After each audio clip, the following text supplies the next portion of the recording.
Primeiramente, obrigada, Tamires. A palestra está sendo gravada, a gente já pede autorização para que depois possamos colocar no YouTube. Se para os palestrantes não houver problema, depois a gente sobe essa palestra, porque como ela é de forma gratuita, então a subseção coloca no canal YouTube. Tudo bem? Para os doutores? Tudo bem, ótimo. Então, gostaria primeiramente de agradecer ao doutor Luiz Ribeiro pela idealização desse evento, né? Como a gente vinha falando aqui, já é o segundo ano que nós temos a Semana Jurídica aqui na UAB de São Bernardo, com palestrantes sempre de altíssimo nível. E eu gostaria de agradecer também aos palestrantes de hoje, que estão contribuindo com todo o seu tempo, com todo o seu conhecimento. Eu vou dar a palavra ao doutor Luiz para que ele inicie oficialmente a palestra e depois eu apresento os doutores, tá bom? Muito obrigada. Bom dia a todas, bom dia a todos. Agradecer primeiramente a doutora Patrícia Paniza, doutor Leonardo Greco. Eu acho que o ano que vem nós vamos mudar o nome, não vai mais ser Semana Jurídica, Tânia, nós vamos fazer Maratona Jurídica, porque, olha, são 2 palestras de manhã, 2 à noite, a gente não para assim a semana inteira, vai ser uma maratona jurídica e não mais semana.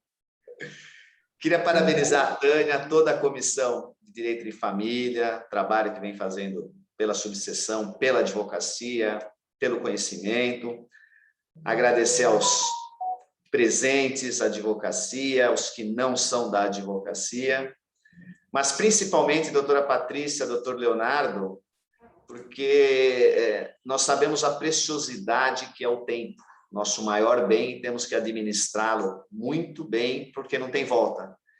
E os dois estão disponibilizando o vosso tempo para a advocacia de São Bernardo.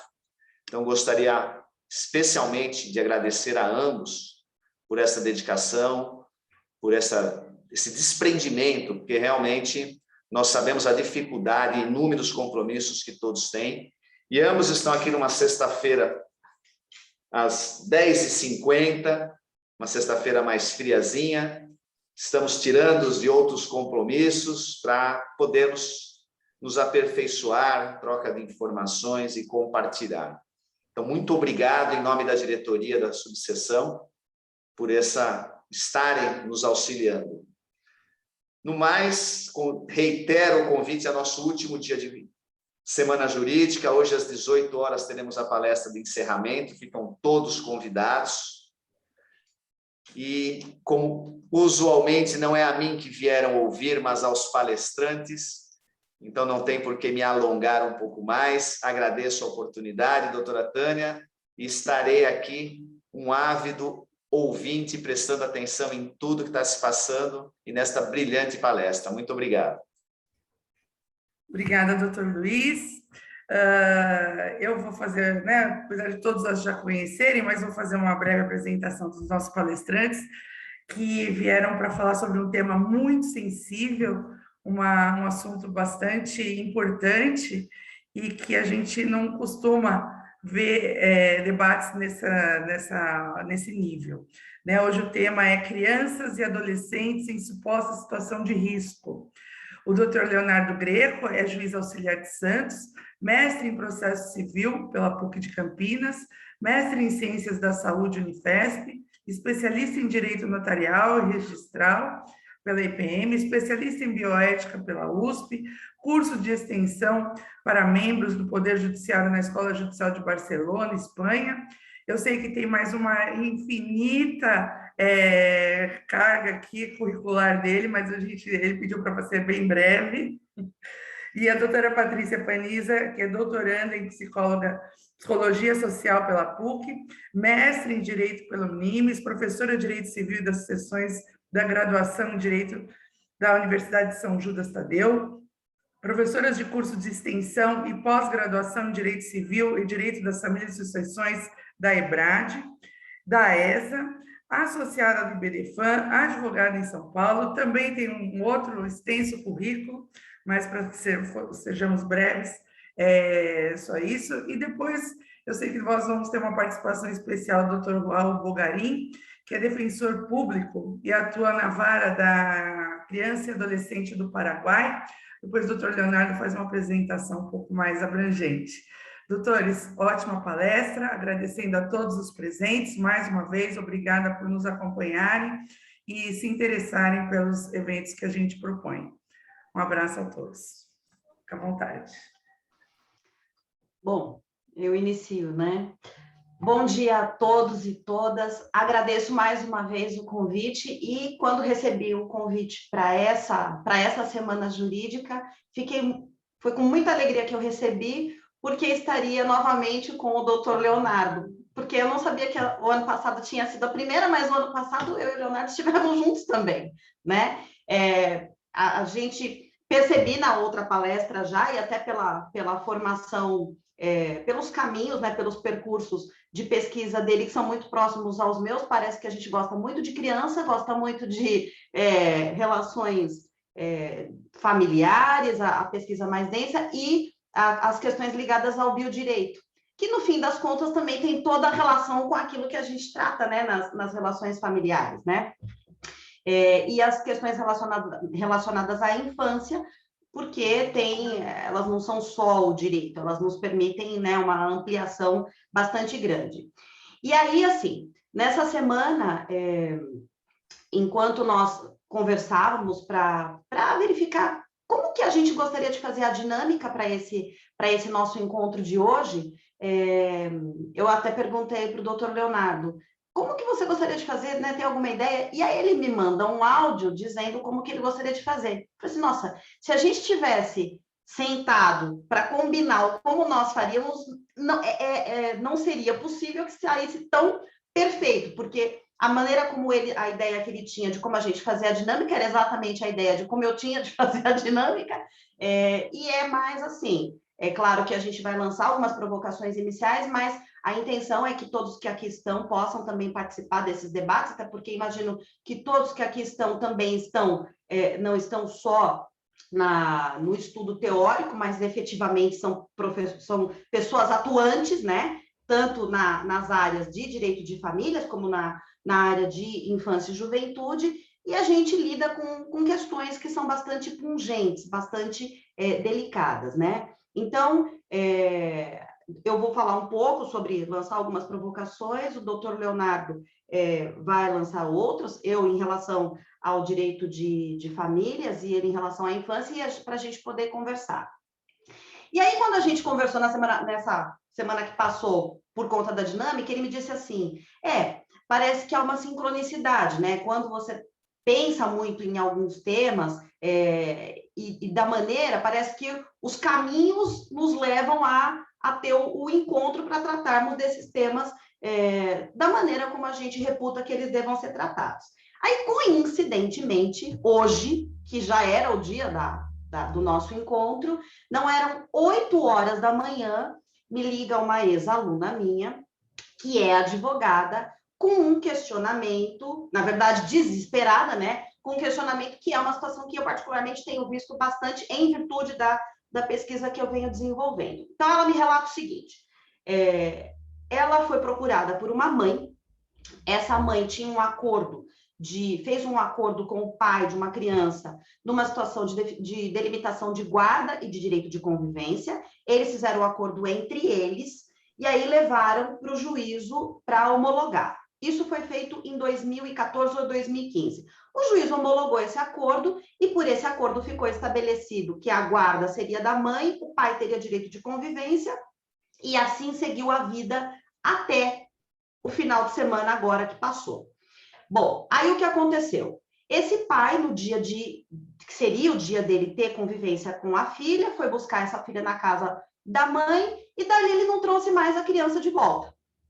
Aí esse pai foi até um conselho tutelar e expôs no conselho tutelar que essa mãe cheirava cocaína, que ela era drogada. Bom, ele deve ter feito um relato assim monumental lá no conselho tutelar e obteve do conselho tutelar, e esse é um dado que eu tenho constatado bastante, né, na pesquisa que eu estou desenvolvendo, ele recebeu do conselho tutelar aquele famoso termo de responsabilidade. Então, havia uma decisão judicial, um acordo homologado que vinha sendo cumprido X anos, né, 6 anos pelo menos, ele vai lá, conta uma situação de risco, o conselho tutelar dá para ele um termo de responsabilidade, ele toma isso como uma decisão de guarda e diz goodbye para todos vocês, mudou-se com a menina no final de semana, né? Mudou-se com a menina para uma outra cidade, que é uma cidade próxima, onde a menina residia com a mãe. Aí, o que essa mãe faz? Essa mãe procura essa advogada, ela vai lá no conselho tutelar, o conselho tutelar diz para ela, não, agora a guarda está com ele. Aí, ela vai numa delegacia e o delegado diz, bom, agora você tem que fazer busca e apreensão. Aí, ela propõe a busca e apreensão da criança, só que como ela reside numa cidade, o pai reside na outra, a busca e apreensão é expedida uma carta precatória. Aí, quando chega lá no juízo deprecado, o juízo deprecado diz, né, bom, eu não vou cumprir a decisão, e aí esse ítero, porque eu não entendi muito bem, não vou cumprir a decisão que veio lá do juízo deprecante, e além de eu não cumprir, estou atribuindo a guarda provisória para esse pai. Essa mãe entrou numa situação de pânico, e a advogada junto, né? Porque ela dizia, agora faço o quê? Bom, e o que eu queria chamar a atenção aqui e aí depois o doutor Leonardo pode abordar isso melhor, né? Já fica até como uma questão na exposição dele, mas como essas situações de risco, elas vão parar, né, em esferas diferentes, e o tratamento que é dado a partir dessas exposições, né? Sob sempre a rubrica de que se está protegendo a criança. E aí, assim, muitas vezes, eu já vi casos agora, né, por conta da pesquisa, de crianças ou adolescentes que são retirados das suas casas sob essa suspeita de risco, né? E a partir disso, eles ficam fora do seu domicílio, do seu lar, muitas vezes por 1 ano, 2 anos. Aí, depois de ultrapassado todo aquele percurso fantástico do processo judicial, com todas as suas dificuldades, não era aquilo, agora retoma. Mas a vida não é cristalizada, e a criança não é cristalizada, e as relações não são cristalizadas, né? E esse tempo todo? Bom, esse, então, uma primeira provocação aqui. Mas aí eu gostaria de, na minha fala, colocar o seguinte, essa semana foi realizada a sessão do Senado que aprovou os nomes, né, dos membros que comporão o Conselho Nacional do Ministério Público. E aí eu recebi um vídeo, acho que foi anteontem, se não me falha a memória, de um dos senadores, o Contarato, pode ser que muitos de vocês, inclusive, tenham visto esse vídeo, que, assim, ele faz uma fala que vem ao encontro de tudo aquilo que eu venho estudando, e é daí que eu quero propor aqui a reflexão. Então, ele diz lá, nessa sessão, ele começa dizendo assim, que ele entende que a função do Ministério Público, institucionalmente, ela é muito importante, e aí ele diz, eu vou colocar um pouco da minha história. E aí ele relata que há muitos anos ele é homossexual, mas ele próprio sempre teve muita dificuldade de assumir para ele mesmo. Ele demorou muitos anos para assumir para ele mesmo que ele era homossexual. E isso só aconteceu num primeiro relacionamento que ele teve quando ele tinha 26 anos de idade. E aí ele diz que a partir desse momento ele resolveu, né, assumir-se e assumir também o modo dele de existir. E aí ele se casou e eles quiseram adotar um filho, ele e o marido dele. E ele entrou com um processo, né, ele se habilitou na época, né, no Cadastro Nacional de Adoção. Em algum momento surgiu uma criança que havia as condições para que ele e o marido dele pudessem adotar. E que aí o processo estava correndo até que veio aquele momento em que o membro do Ministério Público tinha que se manifestar sobre se era favorável ou não à adoção. E o parecer do Ministério Público veio no sentido de que não. E o promotor coloca na cota dele o motivo. Ele diz, um homem pode adotar, uma mulher pode adotar, um casal, homem e mulher, podem adotar. 2 pais, isso não é possível. E ele disse, e é muito bonita a fala dele nessa sessão do Senado, ele coloca, vocês, né, que não vivem essa situação, não sabem o que é viver essa situação. De você sempre ser questionado, de você sempre ser hostilizado, de você ter o preconceito batendo no seu rosto todo santo dia, e aí ele disse que aquilo ele não engoliu e que, resumindo a ópera, ele fez como se diz, a acusação em relação ao membro do Ministério Público. No final das contas, esse promotor, ele foi punido, inclusive, não foi levado em consideração o parecer do Ministério Público, porque a sentença foi favorável, concedeu a adoção a ele e ao marido dele, e agora, inclusive, depois da punição desse membro do Ministério Público, ele está com uma outra criança para adotar, e este mesmo membro do Ministério Público, por acaso, é aquele que vai ter que exarar a cota. Mas, diferentemente do que aconteceu daquela outra oportunidade, parece que agora ele mudou de ideia e deu um parecer favorável à adoção.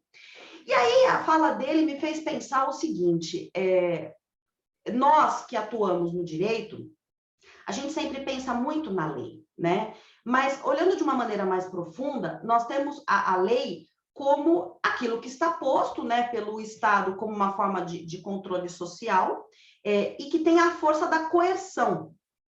Mas nós temos também, vamos colocar assim, ao lado, o que a gente aqui vai chamar de norma. E a norma, ela não provém necessariamente da força da lei, da coerção do Estado. É muito mais sutil, é muito mais, apesar de aparentemente mais sutil, também é muito mais arraigado estruturalmente, né? Então, a norma, enquanto esse conjunto de regras que não estão postas lá na lei, ela, sinteticamente aqui falando, ela é produtora de subjetividades. Né? E como é que isso vem para a nossa atuação? Então, assim, para falar de maneira muito bem resumida, nós temos uma Constituição Federal que diz que a família é base da sociedade, né? E não diz o que é família, porque isso cabe, né, a interpretação, a essas construções que vão sendo feitas doutrinária e jurisprudencialmente.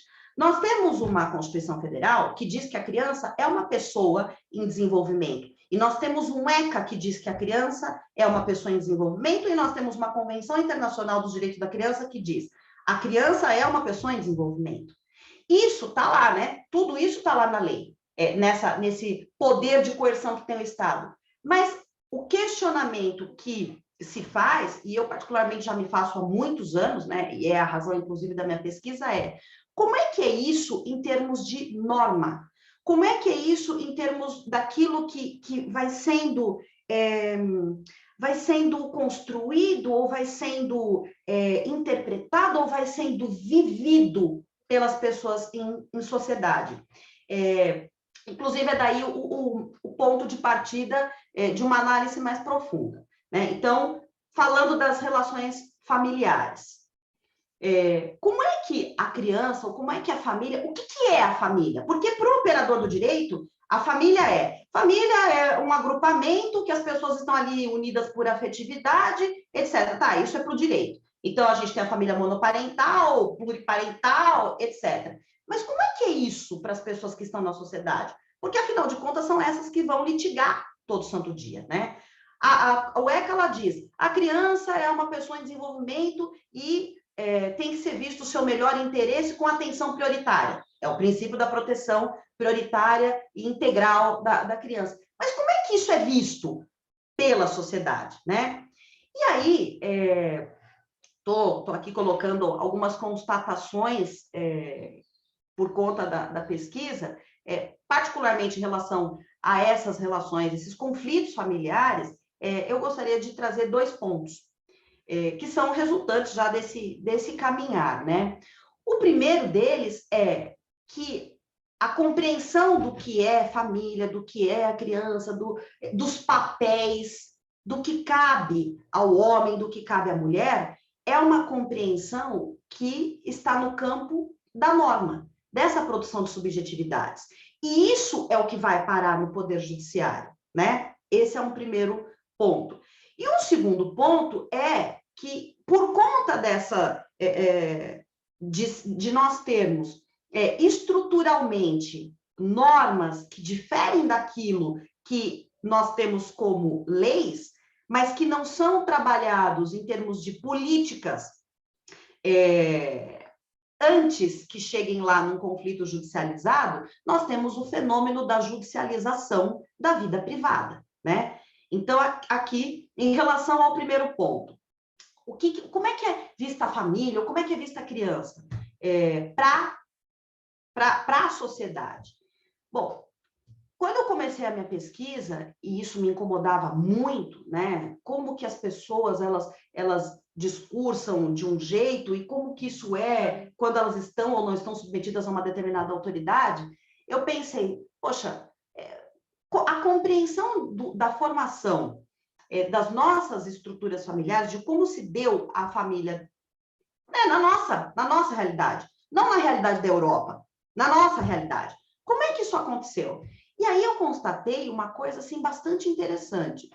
Que, por exemplo, na historiografia atual, aquilo que a gente sempre leu e sempre ouviu falar, né, daquela obra Casa Grande Senzala, do Gilberto Freire, né, que a gente imaginava que as famílias, ou era aquela coisa assim, né, o senhor das terras com toda a sua parentela e mais todos os seus escravos, os seus criados, etc. Era isso, ou era, eventualmente, uma pessoa de uma camada menos favorecida, mas casada. O que a historiografia mostra recentemente não é tão recentemente assim, porque é lá a partir da década de 60, 70, é que não. É que a formação da família aqui no Brasil, ela é muito mais complexa do que aquilo que se supunha inicialmente na história. Como, por exemplo, a existência de relações consensuais e o desfazimento dessas relações consensuais de forma muito intensa, sobretudo em virtude da mobilidade social. Porque a realidade do Nordeste, lá no início da colonização, não era a realidade, por exemplo, de quem veio para São Paulo, porque lá havia também uma mobilidade, mas existia uma fixação maior em virtude do plantio e da colheita da cana, que demora mais tempo. Mas quem vinha, os bandeirantes, por exemplo, quem vinha para São Paulo, ia para os interiores, por conta do trabalho, né, de se abrir, esse povoamento, etc., não ficavam muito tempo nesses locais. E isso não significava que não vivessem relações, porque viviam ali um tempo com alguém, tinha filho, depois ia para lá, ia para cá, e assim, e isso é o que constitui a nossa formação familiar. Mas, como existia, né, a questão da tentativa de homogeneizar e de normatizar relações familiares a partir do casamento, então foi se estruturando o que eu vou chamar aqui de uma aparência de uma dupla moralidade. Então, por exemplo, foi feito aqui um trabalho muito bom por uma historiadora, em que ela pega todos os processos que houve testamento aqui em São Paulo. Ela pega pelo censo de 1836 para verificar a população, e aí ela pega todos os testamentos, né? Então, ou situações que foram parar na Cúria Metropolitana, ou situações que foram parar no TJ, de São Paulo, de pessoas que estavam lá brigando por causa de herança tal. E aí, lendo a obra dessa mulher, que ela traz trechos desses testamentos, né? Uma coisa me chamou muito a atenção. Em todos os testamentos, a pessoa colocava assim. A gente sempre teve aquela ideia de que lá no passado, os filhos ilegítimos, né, os bastardos e tal, eles tinham essa condição e era só isso, né? Aquela coisa simples. E aí ela coloca lá, todos os testamentos. A pessoa começa escrevendo assim, eu sou casada com fulano de tal, aí me separei dele, mas era só separada de fato. Por fragilidade humana, me envolvi com Beltrano e tive 8 filhos. Aí no outro, eu fiquei solteira a vida inteira, mas porque havia muitos celibatários, nunca se casavam, né? Por fragilidade humana, tive um filho com a escrava fulana, um filho com a escrava Beltrano, outro com não sei o quê, tive 10 filhos. Pô, haja fragilidade humana, né? Então aí você pensa, essa dupla moralidade parece que sempre esteve presente. na estruturação das relações familiares. E é lógico que isso também vai parar nos processos, né? Então, aqui trazendo para como isso se materializa lá nos processos. Quando eu iniciei o levantamento da pesquisa de campo mesmo, uma primeira filtragem que foi feita foi que processos aparecem nos termos disputa de família, filhos, guarda, etc. Aí apareceram 429 processos. Falei, nossa, não é possível que isso aqui seja tudo disputa. De guarda, né, que são os litígios mais comuns. E aí vamos fazendo o filtro. E aí eu notei uma quantidade exorbitante, mas muito grande mesmo, de ações de indenização por dano moral entre familiares. Pai contra mãe, mãe contra pai, vovó. Aí você fala, puxa, ação de indenização por dano moral. Parece ser um sintoma do como as pessoas, elas judicializam absolutamente tudo, como se o outro fosse capaz de legitimar a minha versão daquilo que eu julgo que é o correto ou daquilo que é o ser isso ou ser aquilo. Isso não faz parte da minha pesquisa, as ações de indenização por danos morais, mas a outra parte que faz, que é as disputas entre os pais, né? As disputas familiares, pais, e eventualmente acontecem avós também aparecerem, aparece um outro dado muito interessante, que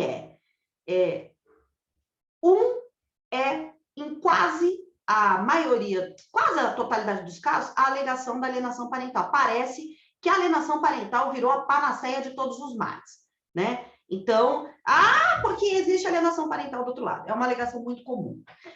E o outro dado sempre você percebe o que é a família, ou o como a criança em especial, porque é disso que a gente está tratando hoje aqui, né? A situação de risco, a suposta situação de risco da criança e do adolescente, como isso faz parte das narrativas dessas ações, mas por uma vertente que indica que, a família, que é aquela que é apreendida pela sociedade, incluindo operadores, promotores, juízes também, não é aquela família que está protegida na lei, coercitivamente. Como assim?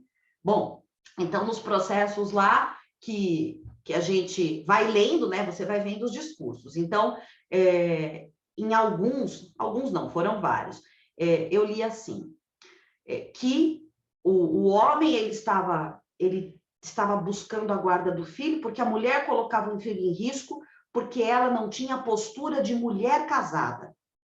What? O que será que é uma postura de mulher casada? É um questionamento, né? Ou ela discute lá que ele não tem condições de ser um bom pai porque ele não se comporta como um pai, só faltou colocar de família. E por que ele não se comporta como pai de família? Porque a pessoa separou, mas ela tem uma vida, né? Então ela sai, ela faz isso, ela faz aquilo. E aí o mais impressionante de tudo é que tanto um lado quanto o outro aponta que o outro coloca o filho em risco, mas como é que a análise para que esse filho esteja protegido é colocada? Sob que prisma ela é colocada?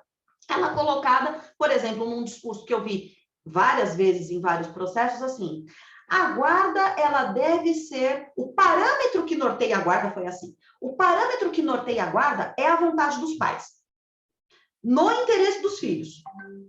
Então, quer dizer, o filho, se é a vontade dos pais que norteia a guarda, o filho não é um sujeito parte dessa decisão, ele é um objeto dessa decisão.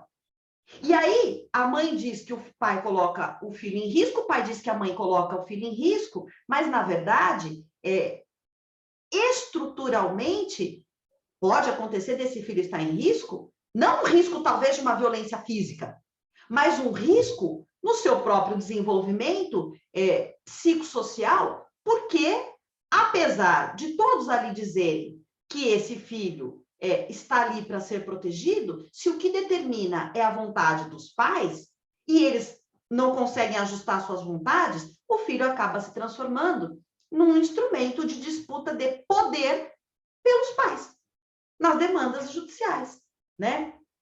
E aí, assim, eu acho que isso é muito importante para a gente refletir, inclusive, sobre a nossa prática, né? Por quê?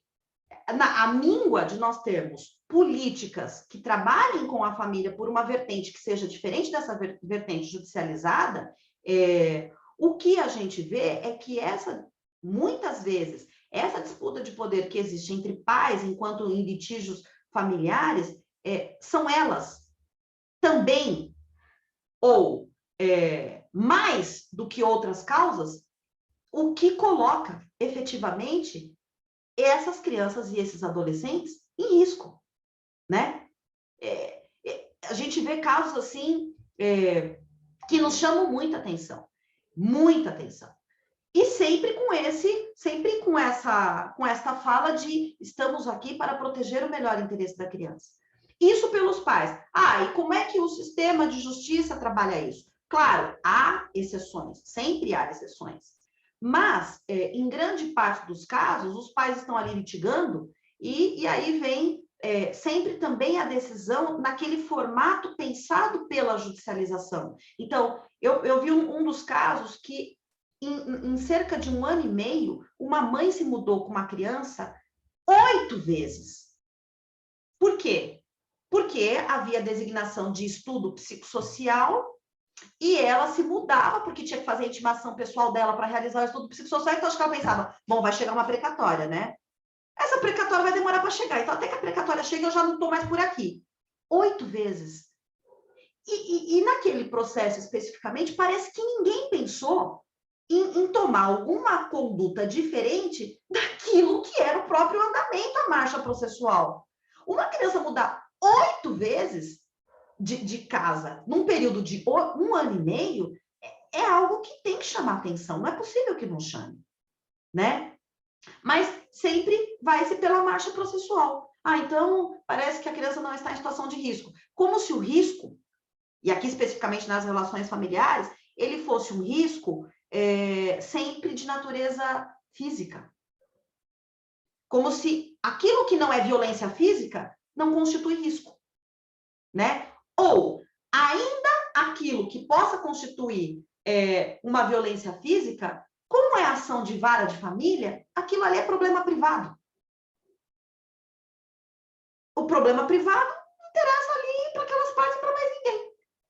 Então, é uma questão que vai muito além, né, só da disputa ali entre aqueles pais, né, e que coloca aquela criança. Então, para finalizar minha fala, e já passar para o doutor Leonardo, porque eu já nem sei quanto tempo eu falei, vou dar um exemplo, que é uma coisa que eu tenho pensado bastante. É possível, já que até que venham as tais políticas, né, que possam trabalhar as relações familiares, porque no fim do dia é disso sempre que a gente está falando, é possível a gente pensar em desjudicialização a partir da judicialização? Ou seja, que existe essa judicialização do privado, é fato, os números mostram, e há pessoas que têm processo, tem 1 ano, tem 4.000 folhas do processo, quer dizer que cada vez que ela liga para o pai ou ela liga para a mãe não atende, vai lá uma petição para o Poder Judiciário, né? É possível a gente pensar nessa desjudicialização a despeito da iniciativa da administração desse conflito ter se dado pela judicialização? E eu particularmente penso que sim. E que talvez, um paliativo para que nós lidemos com as questões, sem deixar de nos preocuparmos com essa necessidade de políticas, mas para que nós lidemos com esses conflitos enquanto não vêm, né, as políticas, enquanto elas não acontecem. Termino aqui com um exemplo. Eu atuo numa situação em que uma mulher teve 9 filhos. Esses 9 filhos foram 3 com uma pessoa e 6 com pessoas diversas. Desses 3 que ela teve com uma pessoa, 2 ficaram com uma pessoa e 1 ficou com uma mulher. Eu advogo para essa criança, né, que tem esse filho que é o menorzinho deles. A última vez que essa mulher, a genitora, viu essa criança tinha 5 meses de idade.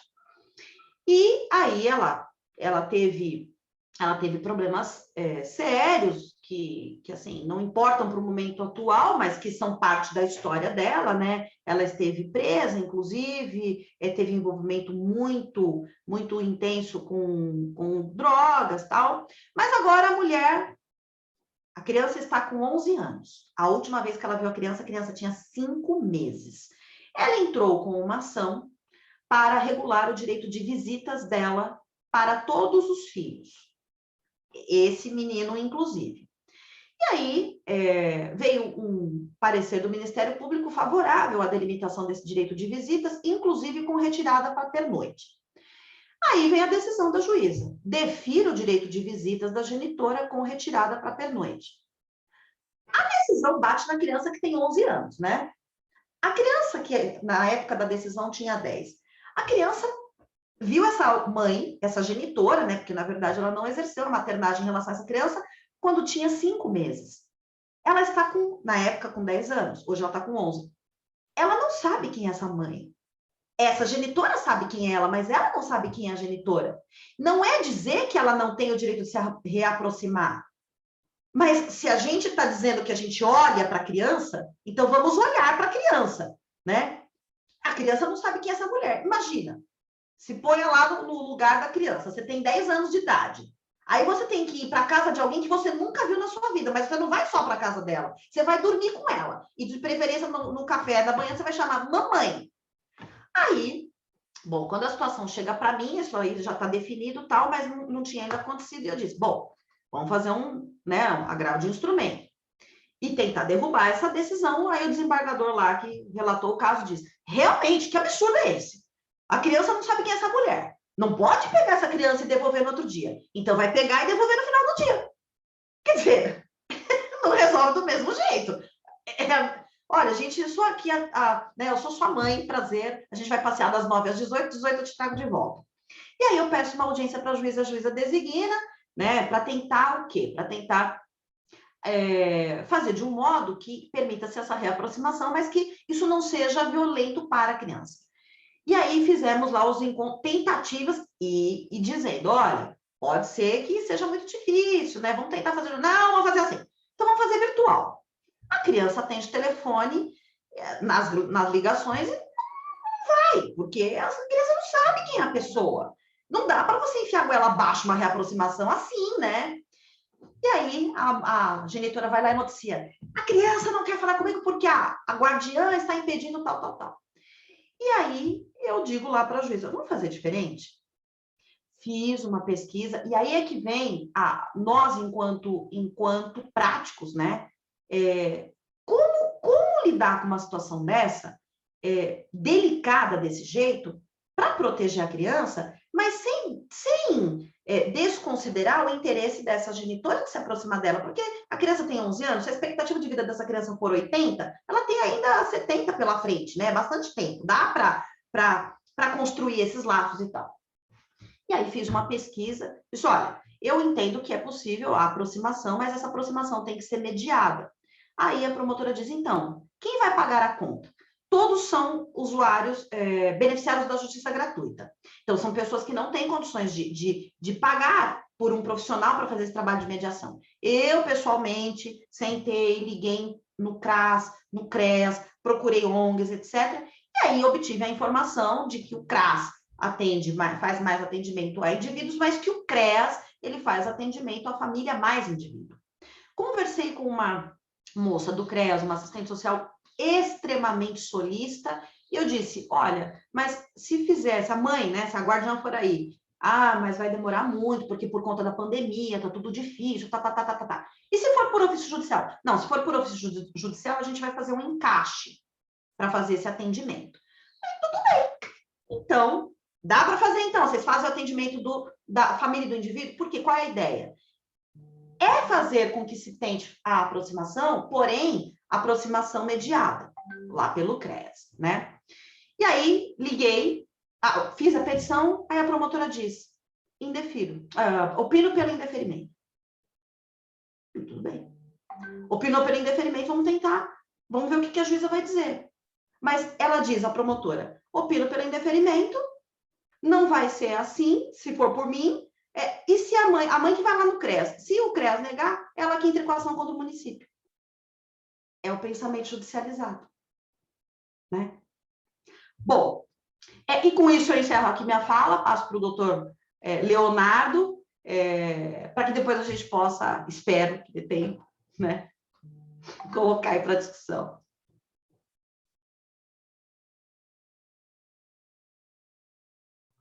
Perfeito, doutor Leonardo, fica à vontade. Obrigada, doutora. Deixa eu já ligar aqui o relógio para a gente deixar um tempinho para debater, né? Bom dia a todos, doutora Tânia, a pessoa da senhora, eu cumprimento o doutor Luiz, o presidente da Ordem, peço licença para me achegar aqui, quando a gente está em casa de amigos, a gente pede licença para entrar, né? E é sempre um prazer estar junto com advogados, falando com advogados. Eu acho que essa visão, né, de fora do nosso mundinho aqui, e talvez eu trazer para os senhores também a visão de fora do vosso mundinho, faz com que a gente acabe construindo aí bastante coisa, né? Então, doutora Tânia, na pessoa da senhora, eu cumprimento o doutor Luiz e todos os advogados aqui presentes.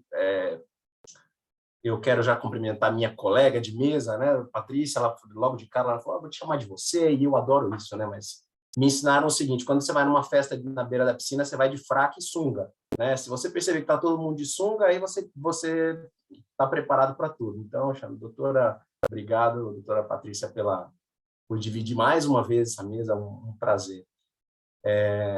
Eu queria fazer um cumprimento todo especial ao meu querido amigo Raul Bugarim, defensor público no Paraguai.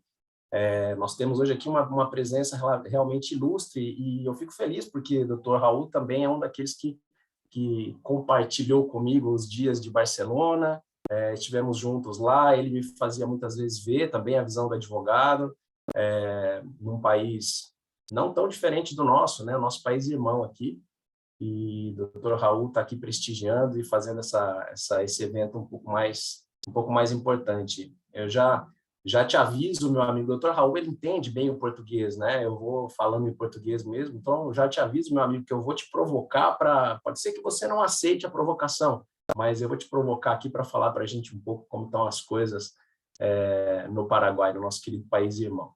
Bom, já começando aqui, para eu falar um pouco e realmente provocar a discussão, eu quero, sem fugir do tema, prometendo que eu não vou fugir do tema, eu vou contar para os senhores como que funciona uma confluência de astros no universo, no céu, e que acaba com o que a gente está vivendo hoje, né? Há uns 2 meses atrás, eu estava numa choperia aqui na frente de casa, eu e 2 amigos, juízes de família, né? Às vezes, nós juízes saímos para tomar um chopp também, bem às vezes, de vez em quando. Como diz um amigo meu, todas as melancolias são solúveis em álcool, né? Então, a gente acaba fazendo isso com uma certa constância. E eu estava com 2 amigos juízes, 2 juízes de família, doutor André Carneiro e doutor Renato Gandini. Doutor André Carneiro, juiz de família aqui na Praia Grande, doutor Renato Gandini, juiz de família no Guarujá. Dessas pessoas que são sacerdotes, né? Que têm uma vocação para o juiz de família. E o doutor André me chamou a atenção para uma coisa que estava tão óbvio, tão no meu nariz, que eu nunca tinha percebido, né? Eu estava falando para eles, a gente estava brincando, né, num determinado momento, e eu falei assim, caramba, né? E eu aqui na mesa com 2 juízes de família, há muito tempo já que eu estou fora do juízo de família, não fazia tanto tempo assim, porque eu sou juiz auxiliar, os processos de família acabam chegando para mim, né? Aí o André falou assim para mim, você não está tanto tempo longe do juízo de família, porque um dos maiores absurdos da organização judiciária, olha isso, eu prometi para vocês que não ia fugir do tema, e os astros estão começando a confluir, né? Eu falei assim, não, quanto tempo faz que você está na vara de infância e juventude do Guarujá? Eu falei, bastante tempo, uns 10 anos quase. Aí ele falou assim, aí eu corrigi, e aí vem a confluência dos astros. Eu falei, mas eu não estou na vara de infância e juventude. Eu estou na 2ª vara criminal do Guarujá, que é onde, casualmente, funciona como anexo, o anexo da infância e juventude do Guarujá. E o André, então, me disse, pois é esse o problema da organização judiciária. A vara de infância e juventude é um absurdo a vara de infância e juventude ser um anexo de uma vara criminal. Tá certo que tem aí um viés, né, por conta dos atos infracionais e tudo mais, mas a vara de infância e juventude é uma das grandes varas de família que existem, né? E aí eu emendei falando, sabe, André, que eu penso a mesma coisa e penso mais. As pessoas costumam dizer, e eu penso assim, porque eu gosto muito de direito de família, vocês já sabem, né? Se me permitem chamar de vocês, né? Porque a gente sempre está juntos aqui falando de direito de família. E, e eu falo assim, sabe, André, os juízes costumam dizer que uma das varas mais difíceis de se levar é a vara de família, né? Porque é uma vara que envolve alguma carga emocional, né? Ou muita carga emocional. E aí ele complementou, não, já sei, você vai dizer que a vara de infância. Eu falo, não, uma das varas de família mais difíceis de levar é a vara de violência doméstica, porque ela mistura a vara criminal com o direito de família, né? Enfim, logo depois desse encontro, a doutora Tânia me convidou para dar essa palestra, e os astros ainda estão se movimentando, eles terminaram agora. Aí a doutora Tânia, como normalmente acontece, ela falou assim, doutor Leonardo, por que o senhor não escolhe um tema para falar? Eu falei, caramba, eu sempre estive com a OAB de São Bernardo, eu sempre estive com o IBDFAM, né, falando no IBDFAM, e eu sempre vou para falar de direito de família, e nunca fui para falar de infância e juventude. Então, calhou da gente falar sobre isso, a doutora Patrícia já falou como que isso se deu. Logo depois, e quando eu digo logo depois, na segunda-feira, hoje é uma sexta-feira, na segunda-feira teve mais um astro aí que apareceu no universo, que foi o Dr. Raul, que é o defensor público de infância e juventude, né, de niñez e adolescência no Guarujá, no Paraguai. E aí eu falei, caramba, nós vamos ter um encontro nitidamente em prol da criança e do adolescente, falando de direito de família por suas diversas facetas, não? Nós estamos falando aqui nós estamos aqui com um juiz que hoje basicamente lida com infância e juventude, com advogados que lidam com direito de família, com defensor público que lida com infância e juventude em outro país. E para esse tema, pelo menos na nossa cultura, né, judaico-cristã, não tem muita diferença. A gente pode ir para a Espanha, a gente pode ir para a Itália, a gente pode ir para o Paraguai, a gente pode é a mesma coisa, né? Enfim, os astros. Então, se vocês hoje estiverem perto de uma janela, como eu estou aqui, olhar para o céu, é capaz de vocês verem aí os astros. Não é essa lua vermelha aí que vocês estão vendo, porque isso é mau sinal, viu? Essa lua vermelha que todo mundo está vendo à noite é mau sinal. Isso é poluição, isso é queimada no Mato Grosso, isso é mais... A gente está aqui, então, falando de um tema muito importante. E eu vou falar basicamente, por isso que eu consegui fazer toda essa introdução, porque o meu tema é muito simples. E a gente vai gravitar, já que a gente está falando de planetas, né? A gente vai gravitar ao redor de um eixo, que é o eixo de criança em situação de risco. Por que isso? Porque a gente tem dois ramos do direito muito próximos, que é o direito de família e o direito de infância e juventude, e que a diferenciação de competência, para a gente saber se a gente está lidando com uma vara de infância ou com uma vara de família, é o menor em situação de risco. A situação de risco do menor é que vai fazer com que a gente defina exatamente se esse menor deve ser julgado por um juiz de infância ou por um juiz de família. Já partindo da premissa de que o juiz, o advogado, o defensor, o promotor, deve ser especializado e deve ter um tato para o direito de família. Quer esse direito de família seja aplicado perante o juiz da infância e juventude, isso é uma mera questão de competência. Mera questão de competência. O juiz tem que estar preparado. Se é verdade que acontecem os absurdos, como a doutora Panisa falou, de uma decisão mais enviesada, acontece também os absurdos que a doutora Panisa também falou, de um processo de 4.000 folhas, porque o advogado acha que cada vez que a viola toca, tem que jogar uma petição ali. Então, eu costumo dizer que a gente deveria ter um juiz, um promotor, um defensor de família, mas não de família propriamente como a vara de família, um juiz, um promotor, um defensor, um advogado de família como médico de família. Então, é assim, a primeira vez que a família judicializou aquela questão, o processo foi distribuído para o Dr. Leonardo. Então, é assim, a partir de agora, todos os processos vão ser distribuídos para o Dr. Leonardo. Porque quando pingar uma questão daqui 30 anos, porque se as pessoas quiserem guerrear, vão guerrear a vida inteira, eu já sei. É o caso do fulano com a ciclana, isso aqui eu já conheço o pai, conheço a mãe, enfim. é uma viagem que eu tô fazendo, mas eu acho que vale a pena, porque é possível isso hoje. É evidente que isso é uma ideia maluca, mas, assim, um mediador, um árbitro, né? Se as famílias se preocupassem um pouco mais com a saúde, e eu vou entrar já na saúde mental da criança, olha, se nós vamos nos separar, eu não vou com a sua cara, você não vai com a minha, mas fato é que eu vou ser sempre pai do seu filho, você sempre a mãe do meu filho. Então é o seguinte, vamos nomear a partir de agora a doutora Tânia, vai ser a nossa mediadora. Confia na doutora Tânia? Confia. Eu também. Então, a partir de agora, deu problema, vai para a doutora Tânia, não vai para o juiz. Porque evita-se um pouco esse problema. Bom, mas enfim, voltando à vaca fria, porque eu tenho pouco tempo. Essa história da gente pensar a situação de risco do menor como eixo de uma fixação de competência é muito importante. Porque muitas vezes eu lido na infância e juventude com crianças que não estão em situação de risco.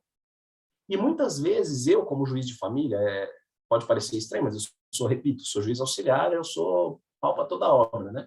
Então, às vezes eu estou em vara de família e eu percebo que eu estou nitidamente lidando com uma situação de criança em risco, e muitas vezes risco causado pela conduta dos pais, ambos. Então, às vezes as pessoas falam assim, a doutora Marisa falou, não, porque a gente vai agora virou a panaceia para todos os males a alienação parental. Às vezes, eu vejo a situação de alienação parental de ambos os lados. De ambos os lados. Eu falo, Jesus, essa criança está em risco. Mas é um risco. Aí, como que você... Porque se você, como juiz, percebe a situação de risco, pontua a situação de risco e manda para o juiz da infância e juventude, porque você está querendo se livrar do problema, né? Vamos dar alguns exemplos, só para eu tentar mostrar para os senhores como que isso é real. Todo mundo fala, porque são dados, né? Isso são dados de que a violência de gênero, né? A violência contra a mulher, né? A violência de gênero, não só a violência contra a mulher, mas basicamente esse gênero de cuja espécie é a violência contra a mulher, aumentou muito durante o período da pandemia, né? Aumentou muito, né? E não era para ser diferente, né? Tem uma conversa que a gente tem entre os juízes, não sei como é que é entre os advogados, mas os juízes que estão de plantão, eles falam assim, e aí, meu amigo, vamos tomar um chopp? Hoje não dá, porque hoje é sexta-feira e eu estou de plantão, não posso ir tomar chopp. Aí o outro fala, mas fica tranquilo, porque choveu o dia inteiro, o povo não sai de casa, o máximo que vai ter é violência doméstica, né? Porque quando chove, o povo não sai de casa, então tem violência doméstica. E isso é uma brincadeira com fundo de verdade, viu? Com fundo de verdade, porque isso acontece. Bom, enfim, onde eu quero chegar? Se existiu uma agressão, por exemplo, de um homem contra a mulher dentro do lar e a criança presenciou, é só a violência de gênero que aumentou? Ou a violência contra a criança e o adolescente também aumentou? Porque as pessoas às vezes esquecem que violência contra a criança e adolescente e criança em situação de risco, existe também quando a violência é psicológica. Quando a violência é psicológica. Então, esse é o primeiro exemplo. Tá? Então, eu não sou... Quando eu fiz o meu mestrado em saúde pública, eu confesso que eu não gostava nada das aulas de estatística, né? E ainda me diziam na aula que estatística não é ciência. Bom, enfim. Mas, para mim, aparenta que, estatisticamente, o aumento de violência de gênero faz com que, necessariamente, tenha havido um incremento também na violência contra a criança e adolescente e, logo, nas crianças em situação de risco. Tá? Vamos citar outro exemplo. Para citar essa semana, alguns de vocês devem ter acompanhado, é um caso, infelizmente, meu aqui, né? Houve bom, nós estamos entre colegas, né? Um assassinato, uma coisa, a gente tenta dar uma sexta-feira de manhã, mas assim, houve um assassinato muito, muito grave aqui no Guarujá, os senhores devem ter acompanhado, uma mãe que matou uma filha com seus 11 anos, né? Um assassinato bastante brutal. Muito bem. Imediatamente, quando eu fui informado da situação, eu entrei, né, e falei, caramba, a mãe matou uma filha, o que aconteceu? Onde foi que eu errei, né? Era um caso que nunca tinha passado pela vara de infância e juventude. Tá? Eu não sei se tinha passado pela vara de família, mas o que eu quero dizer é que se as situações de risco fogem ao ao conselho tutelar, às vezes as pessoas que fiscalizam, às vezes a um vizinho, né, que não denuncia, a situação de risco deve pular, deve saltar aos nossos olhos quando a gente lida com questões de direito de família e direito de infância e juventude, para a gente saber exatamente quando a situação, a criança está em risco. Muito bem. Só para a gente ir para os finalmente, eu queria tornar um pouquinho mais interessante a nossa discussão, falando o seguinte, por exemplo, mais um exemplo, né? Esses dias eu estava lá na Vara de Infância e Juventude, um colega me mandou da Vara de Fazenda, eu posso, se vocês ligarem as coisas, vocês vão ver quem é o juiz da Vara de Fazenda, é um amigão meu, né? E ele me fez pensar numa questão. Ele me mandou um processo, uma família entrou com um pedido de medicamento ou intervenção médica contra a Fazenda Pública na Vara de Fazenda Pública. E o Cândido declinou da competência e me mandou o processo, né, dizendo que, como envolvia criança e adolescente, criança no caso, é que aquele processo era de competência da Vara de Infância e Juventude. E aí eu fui pesquisar, né, duvidei do meu amigo, falei, Cândido, vamos ver se isso aqui é competência minha mesmo, né? E aí eu fui ver que existe uma súmula, a súmula do Tribunal de Justiça, número 68, ela diz assim: compete ao juízo da infância e da juventude julgar as causas em que se discutem direitos fundamentais da criança ou adolescente, ainda que pessoa jurídica de direito público figure no polo passivo da demanda. É isso que diz a súmula, e muitos juízes de fazenda realmente remetem, né, para o juízo da infância e juventude essas questões por conta dessa súmula, né?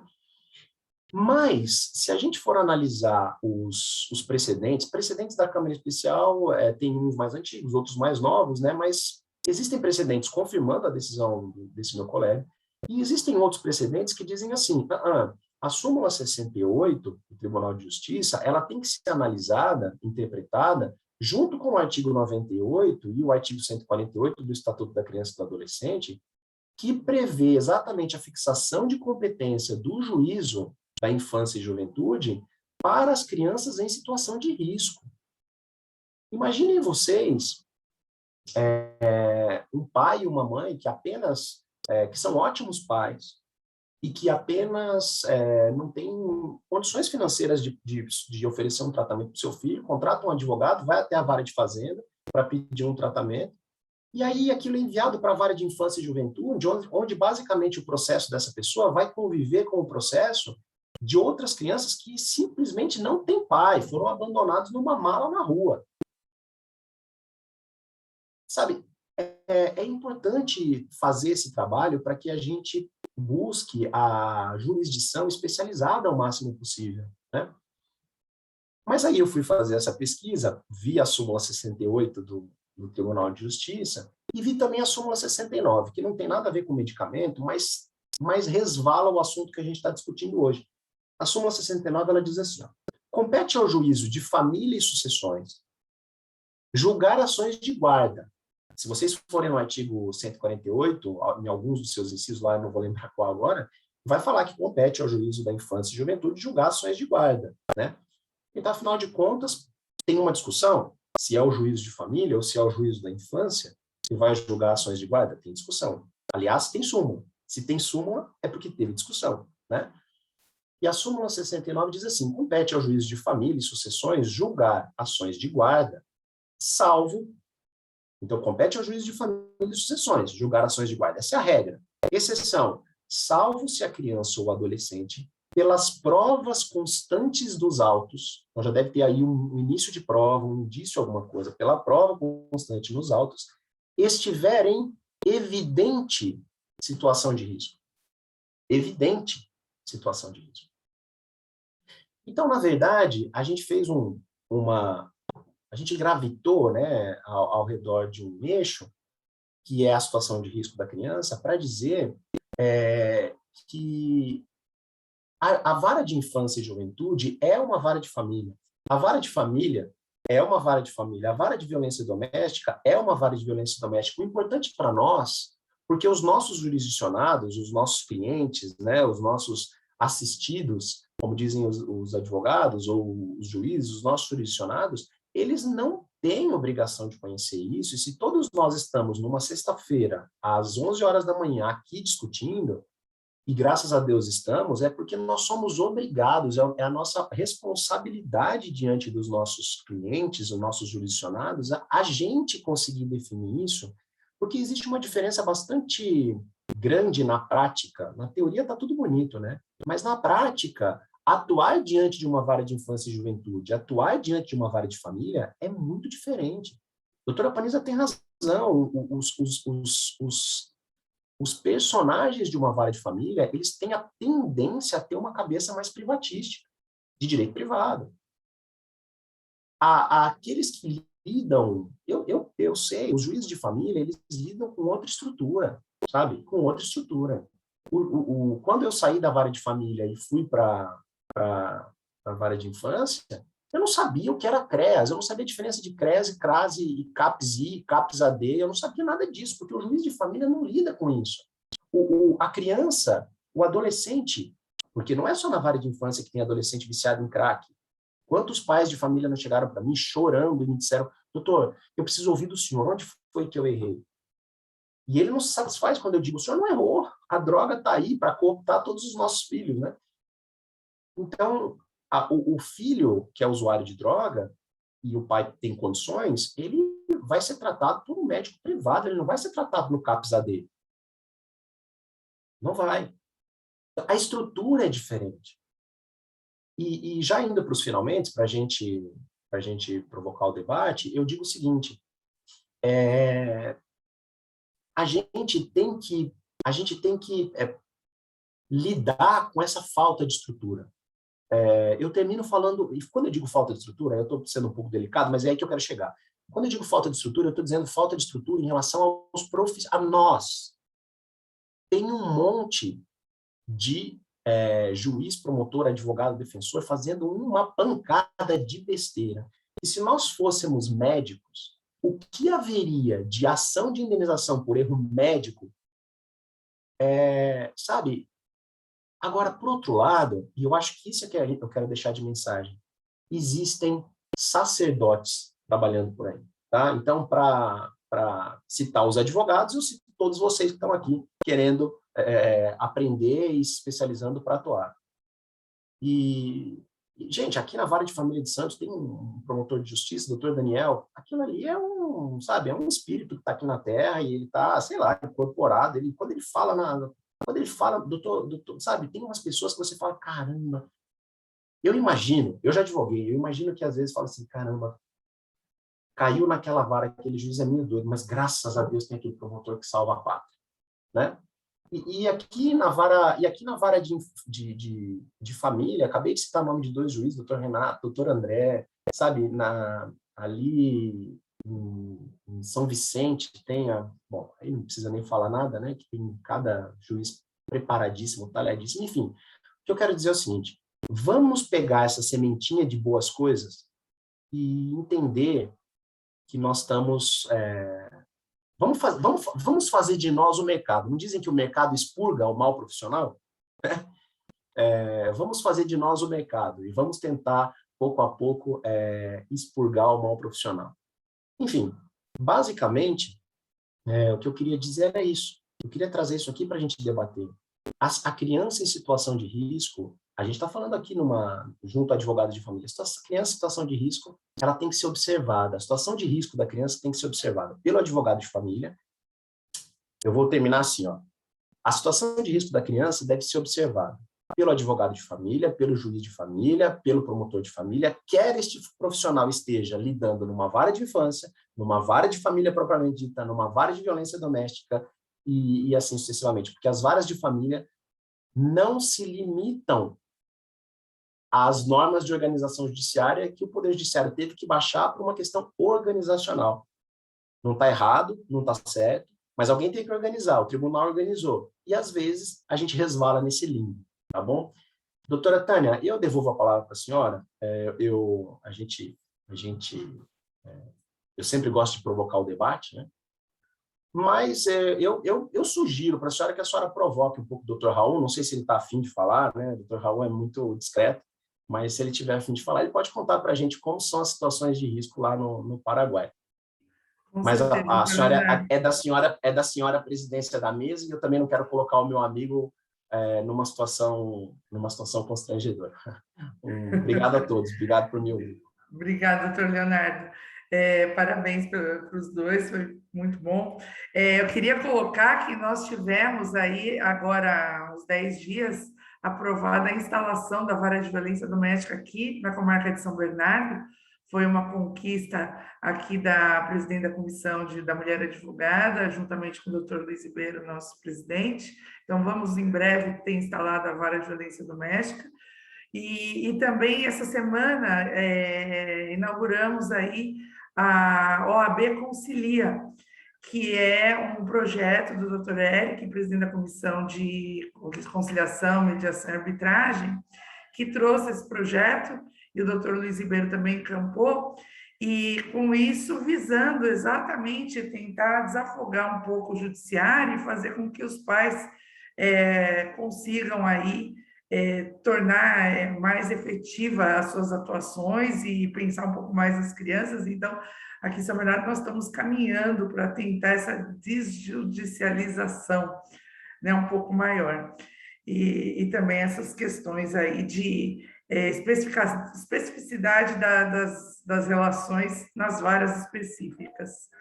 E eu gostaria, sim, se o doutor Raul tiver à vontade, puder contribuir conosco, que ele nos contasse um pouquinho, doutor Raul. É uma grande honra tê-lo aqui, tornando o nosso evento ainda mais brilhante.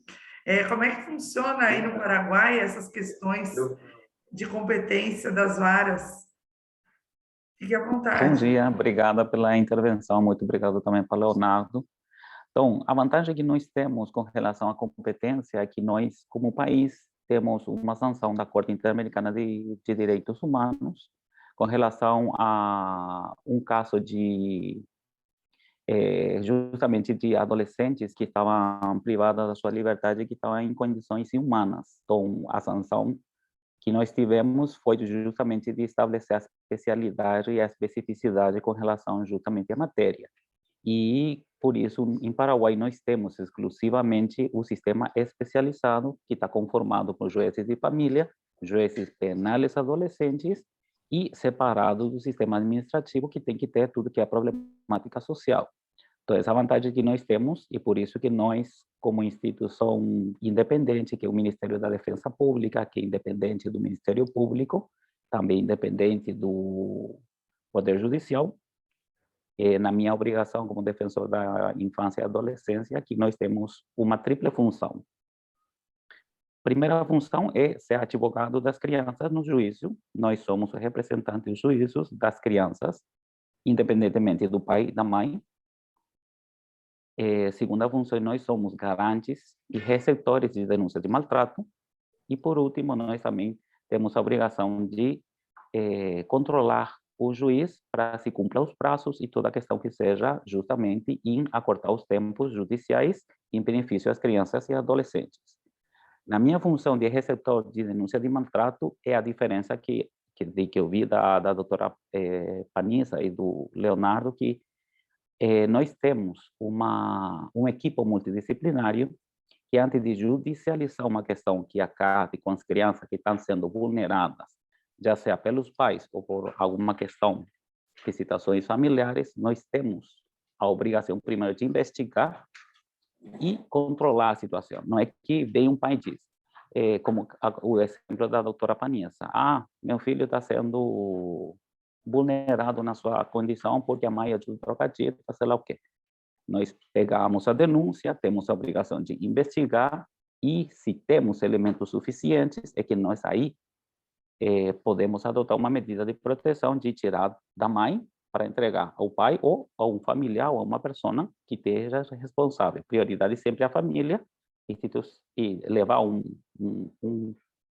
na modalidade de institucionalização é como última alternativa. Então, nós estamos obrigados a fazer uma investigação prévia, tentando desjudicializar a questão e, se amerita, e se a denúncia tem comprovação, que aí nós derivamos para o juiz, comunicando que nós fizemos aquela separação e ele confirma e começa o processo de maltrato. A intervenção do sistema administrativo se dá única e exclusivamente na questão que dá a questões de problemas sociais, como pobreza, criança na rua, questões de problemática social. Nós que nos encarregamos de toda a questão que aconteça a vulneração de crianças e adolescentes. A la par, como falaram também o exemplo que deu Leonardo, que é a questão de violência doméstica, nós temos a exclusividade da competência do juiz de paz, que nós chamamos. Ele está encarregado com uma lei especial, mas também tem a obrigação de derivar de uma denúncia, tanto de gênero como de violência doméstica. Existem crianças, então é a obrigação de comunicar ao juiz da infância e da adolescência para intervir e também adotar as medidas que concernentes com relação a essas crianças. Então, na especialidade nós temos legalmente e independentemente uma questão de sim uma união de estabelecer o processo e a especialidade nos juízes da infância e da adolescência, os juízes de paz, e nós que estamos intervenindo da parte do Ministério da Defesa Pública e o Ministério Público que também intervém, mas eles no controle do processo, não já na questão assim que é de campo de estar investigando se uma criança está sendo ou não vulnerada no seu entorno familiar. Então, é aí, em resumo, a grandes rasgos, o que é a forma que nós estamos vendo a problemática da infância juvenil nas questões de vulneração de violência no âmbito familiar. Não assim, na parte administrativa, que é diferente, temos nossas complicações, temos nossos problemas, porque ainda não temos.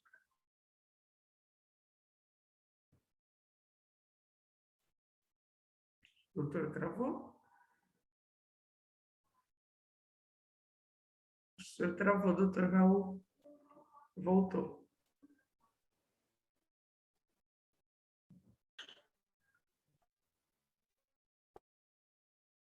Doutor Raul? Eu acho que a conexão estou perdendo a... Agora que estou... Está se me ouvindo? Eu acho que estou tendo problema com a conexão. Sim, mas agora voltou. Ok. Então, é aí que é a vantagem que nós temos, como estava falando, nós já estamos divididos em juzgados especializados, tanto em infância como de violência de gênero, então o trabalho já se está se encaminhando para prever as situações e agilizar a toma de decisões que tenham a proteção tanto das crianças como das mulheres e a família. Agora, a problemática social, sim, é o nosso problema. A infraestrutura social da carteira do Estado é que se complica um pouquinho, porque não temos ainda a estrutura como para lidar com a problemática social de drogadição ou outras questões. Nossa, doutor, que interessante. Pelo que eu entendi, vocês são muito mais adiantados que nós aqui, correto? Sim, muito mais fechada essa questão para poder dar uma assistência muito maior, concordam, doutores? Eu não tinha combinado isso com o Raul, mas ele já tinha me contado como funcionava o trabalho dele. E o que eu acho interessante, a doutora Panisa citou isso na palestra dela, é que, infelizmente, a gente tem, em alguns casos, para não dizer muitos casos, um conselho tutelar despreparado. Então, o que o Paraguai tem, que na verdade, a grande sacada, o que é bonito no Paraguai, é que não é propriamente a rapidez ou a efetividade, porque efetividade não quer dizer propriamente rapidez, né? Quer dizer a gente entregar a jurisdição ou a solução no momento oportuno. Lá, logo de cara, um defensor público, uma pessoa, o doutor Raul é professor de faculdade, entendeu? Então, ele que atende as crianças, você vê, o Ministério Público faz isso aqui no Brasil, mas quando a questão já está judicializada. Então, peguemos, por exemplo, essa situação que a doutora Panisa citou, desse pai que foi até o Conselho Tutelar, quanto que essa criança já sofreu se a solução fosse dada no mesmo dia, essa criança já teria sofrido muito, essa mãe já teria sofrido muito e tudo mais, por conta de uma intervenção. Eu não vou adjetivar, porque eu não conheço o processo, pode ser até que o Conselho Tutelar tivesse muita razão, né? Mas a mim parece que no Paraguai, antes, ele passa por advogados que conhecem, que lidam só com isso, que analisam a questão jurídica. Os nossos conselheiros tutelares, eles não necessariamente têm formação jurídica, né? Então, eles são eleitos num processo eleitoral municipal e tudo mais, e eu lido com muitos conselheiros tutelares, porque eu quero deixar isso claro, eu lido com muitos conselheiros tutelares que não têm nenhuma formação jurídica e que são super bem intencionados, que eles incorporam o direito, sabe? Parece um xamã, aprendeu de outro, né? Mas fato é que a gente vê mesmo muito erro, muito equívoco, muito sofrido até do conselho tutelar às vezes, que causa muito sofrimento praticado pelo conselho tutelar. E realmente, doutora Tânia, parece que no Paraguai, nesse ponto, eles estão mais evoluídos, né? Eles têm esse primeiro atendimento, antes de judicializar a questão, né? Como diz o doutor Raul, antes de derivar para o Poder Judiciário, eles já passam por um atendimento de um pessoal bastante especializado, quer dizer, pelo menos de um advogado especializado, porque, como ele está dizendo, a falta de estrutura para atendimento de saúde, de drogadição, essas coisas, aí nós vivemos no mesmo barco, né? Com todos os problemas sociais. E o que eu achei interessante é essa parte investigativa desse defensor, de verificar, apurar e realmente fazer com que a proteção da criança e do adolescente seja mais eficaz e já tentar, nesse mesmo momento, resolver essa situação, né? Né, doutora? Desculpa, eu sei que vai passar para a Patrícia, mas assim, um advogado para a criança. Isso. Independentemente de quem seja o advogado dos pais, um advogado para a criança. Era esse o ponto que eu ia falar, que eu achei fantástico, e acho que é uma carência nossa, né? Porque nos casos, e é como o doutor Leonardo falou, embora a gente tenha a distinção família, com a tendência de ver a questão de forma mais privatística, e infância e juventude como se não, no fim é tudo família, né?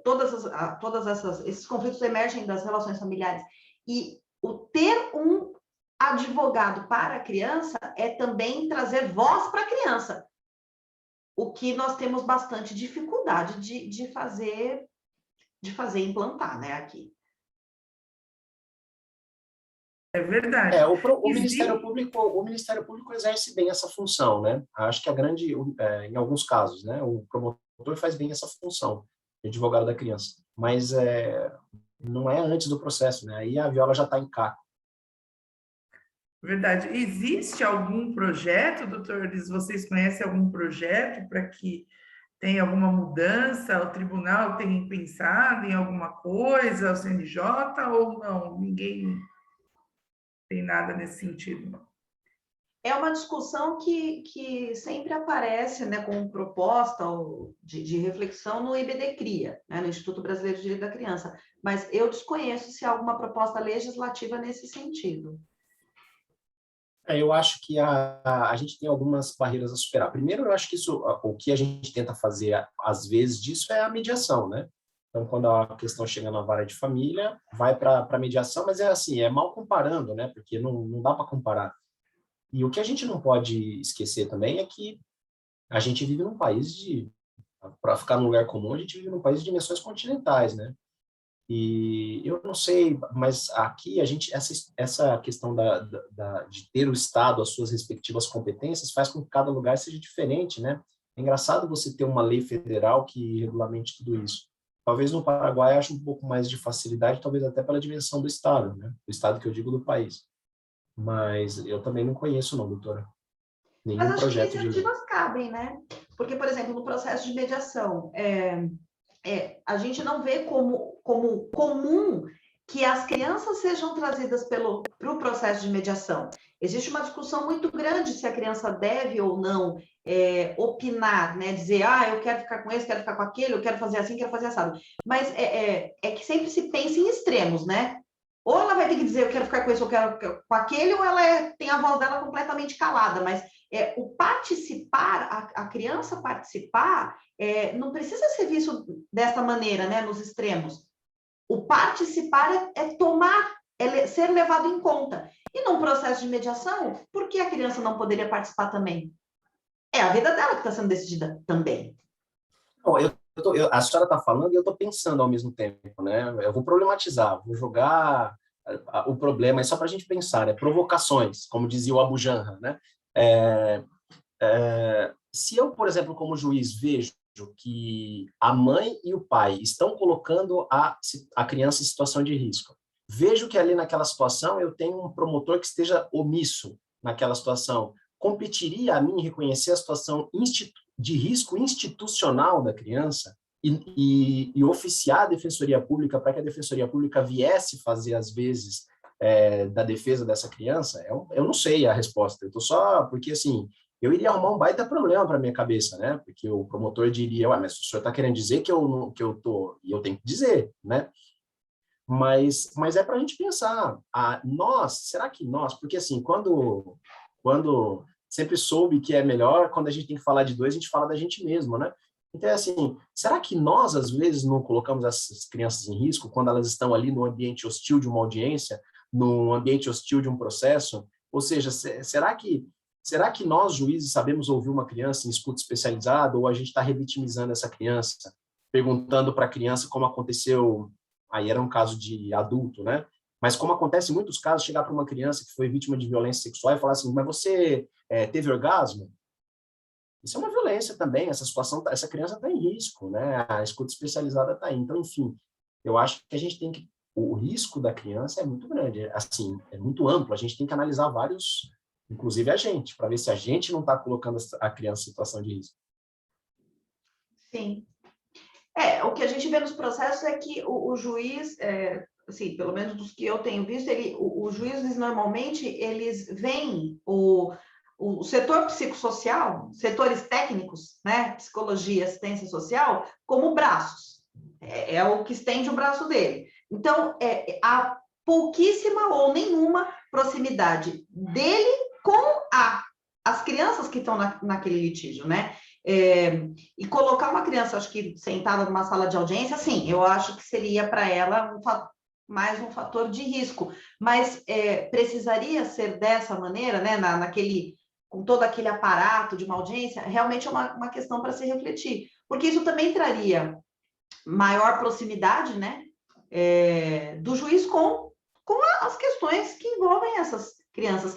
E isso que o doutor Leonardo coloca é uma questão também que eu já me fazia. Poderia ele oficiar? Porque eu tenho visto lá na minha pesquisa que tem juízes que o promotor é, de fato, omisso e ele é como se ele não existisse aquela página daquela cota e aí ele faz o que ele entende que deve fazer. Eu tenho visto isso em alguns casos da pesquisa. E agora, oficiar a defensoria é algo a se pensar realmente. E ainda considerando, né, doutores, que o nosso setor técnico está sempre com esgotamento total, né? Tem que atuar em milhões de processos, né? Nós estamos, inclusive, com um projeto em andamento aqui da comissão para dar um suporte, nós estamos conseguindo umas parcerias para dar um suporte para o nosso setor técnico aqui da UAB de São Bernardo com relação aos processos de adoção. E o pessoal do setor técnico já nos passou as inúmeras outras dificuldades que eles têm e os desesperos que eles já estão, até a doutora Ana Paula participou da reunião comigo, em ter que assumir agora problemas que vão vir da vara da violência doméstica. Então, ou seja, cada vez acaba soberbando, né, aumentando a carga deles, e os juízes, normalmente a gente vê os juízes do Ministério Público, o setor técnico que vai ter que avaliar.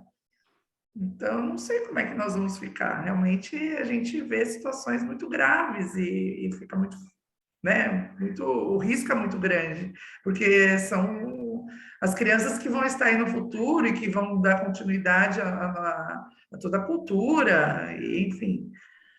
É complicado. Doutora Tânia, eu acho importante frisar e deixar aqui claro, a lição de casa para todos nós. A escuta especializada está vindo para tentar um pouco sanar esse problema de trazer as crianças para uma sala de audiência, onde um ambiente já é hostil para a gente, né? Nós todos aqui, quando a gente vai para uma audiência mais pesada, a gente dá aquele friozinho na barriga, né? Todos nós, a gente está acostumado, imagina uma criança. Então, hoje a escuta especializada, a Infam, né? A Infam junto com a EPM, com a Escola Paulista de Magistratura, nós estamos fazendo um curso, inclusive agora, né? Nós estamos durante o curso de especialização de juízes para a escuta especializada, né? Então, a gente vai tentar são passitos que a gente vai dando para tentar mudar essa história. É uma coisa que temos que implantar aqui em São Bernardo também, porque não temos ainda. Então, também já temos que começar aí a nos mexer aqui, nós da Comissão de Família, para que isso seja o mais breve possível implantado, né? Eu gostaria de saber se alguém teria alguma outra pergunta. Ontem, casualmente, eu estive na live de uma grande amiga, a doutora Ana Carolina Mendonça. Era uma live de um grupo de mulheres lésbicas, e lá se falava muito, nós tínhamos mais de 1.000 pessoas conectadas, né? E muito das questões de adoção de crianças vindas de inseminação caseira. E essas questões que estão vindo novas aí, né, invocando a dignidade da criança e tudo mais, e crianças que estão aí de uma forma vulnerável. Queria saber dos doutores, rapidamente, a gente ainda tem uns 10 minutinhos, o que vocês pensam com relação a esse assunto? Doutora Patrícia, primeiras damas. Doutora Tânia, só fazer uma ressalva de que parece que a doutora Cristiane Palma quer fazer uma pergunta depois, tá? Doutora Panisa, a senhora primeiro, por favor. Bom, as situações de inseminação caseira, das que eu tenho conhecimento, em nenhum dos casos, o trato era justamente de que o genitor ficasse completamente anônimo, né? Que não é muito diferente daquela situação que acontece com uma inseminação que é feita numa clínica, num laboratório, porque a condição é o anonimato. Então, eu acho que aí a reflexão que precisa ser feita quando se trata da filiação proveniente de inseminação, sempre se foca no interesse da pessoa de ter um filho. Mas e do filho? De conhecer a sua origem, né? Porque uma coisa é a parentalidade e outra coisa é o conhecimento da origem genética enquanto direito de personalidade. Então, eu particularmente sou uma defensora ferrenha do direito dessa pessoa de conhecer a sua origem genética, porque todos nós temos, é um interesse atávico que a gente tem de conhecer a nossa origem, né? Isso faz parte da nossa Constituição. Mas que isso não seja correspondente à fixação de parentalidade. Agora, como isso evolui, eu não sei. Eu faço essa distinção, né, entre o que é direito de personalidade e o que seria o proveniente da filiação, né, da parentalidade. E essa questão, doutor Leonardo, da criança em si, porque essa criança existe, está aí. E como é que fica? Né? Tivemos agora recentemente essa semana aí, um novo provimento CNJ, também falando do registro da criança intersexo. Então, ou seja, tem muitas outras questões, além não só dessas questões aí de violência, enfim, né? A senhora sabe, doutora Tânia, que a gente, na Faculdade de Direito, a gente aprende vários brocardos jurídicos, né? E um que me arrepia até o último cabelo da cabeça é aquele narra-me fato dabutibius, ou seja, joga para o juiz aí, joga no colo dele e a inventividade humana é tão grande que é impressionante. Eu estava discutindo, inclusive, com o Renato, que é esse meu amigo de juiz aqui, sobre isso, né? Que agora tá surgindo essas questões de inseminação caseira, né? O que eu acho é que a criança, quando a pessoa busca uma inseminação artificial, quer seja caseira, quer não, né? A gente volta naquele problema da impotência coeúnde, da impotência generande, a gente tem isso há muito tempo, né? Eu acho que essa criança, a gente tem que ver cada contexto. Então, se esse pai forneceu o material genético dentro de uma tubo de caneta, porque em alguns casos é mais ou menos assim, é uma loucura, né?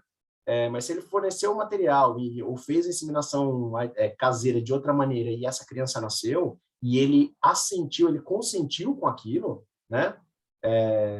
Essa criança tem direitos, inclusive patrimoniais, né? Porque, assim, Se eu tô, porque a gente tem que tornar, não é o fato que a gente tem que vocês me narram e eu tenho que dar o direito. Então é assim, como é que é o fato? O fato é que a criança, o fulano foi num quarto, se masturbou, colheu material genético, a mãe foi para outro quarto, fez, então tem consentimento aí, só não houve o coito. E se só não houve o coito, houve consentimento daquele pai com aquela concepção, a maneira como a concepção foi feita. Agora, se a pessoa busca uma clínica, ali ele assina um termo de consentimento informado, o doador tem um sigilo em relação ao seu nome e tudo mais, ele deixa claro que ele quer ser doador, mas ele quer manter o sigilo, aí eu acho que a coisa muda. Eu acho que cada caso é um caso. Tem um precedente, quando eu fiz a minha especialização em bioética, tem um precedente americano, se eu não me engano, que é muito interessante.